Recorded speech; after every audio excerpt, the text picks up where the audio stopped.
We start with Bob Keeling live at the courthouse. And Bob, you spoke with one legal expert today who has some pretty harsh words for Jose Baez's tactics. Yeah, that expert says what Baez is doing is extremely odd. Meanwhile, prosecutors filed their own paperwork saying they've done nothing to get kicked off this case. Prosecutors deny leaking information to the news media about a bar complaint against Jose Baez. They're asking a judge to dismiss his emergency motion to have them thrown off the case. It strikes me as extremely odd. This week, Baez has asked for unnamed sanctions against the state for failing to turn over evidence and reports.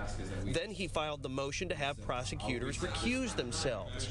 Legal expert Richard Hornsby says Baez is only hurting himself and Casey. Right now, he's alienating every possible person that will have a say in the ultimate outcome of this case. The scorched earth campaign, at the end of the day, is there doesn't seem to be any reason for it or logic behind it. In other court action, Judge Stan Strickland overruled Casey's objection to his order requiring her to attend court hearings.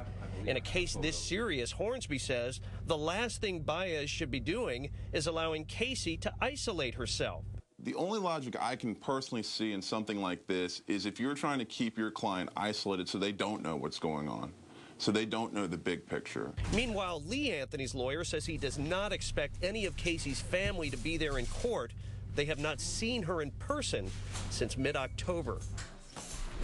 Now we're told George Anthony remains hospitalized in Daytona Beach. However, another source tells us that Cindy Anthony is still strongly considering coming to court in the morning, hasn't made up her mind yet. Meanwhile, Baez has not returned our call or our text for comment. Reporting live at the Orange County Courthouse, I'm Bob Keeling, WESH 2 News.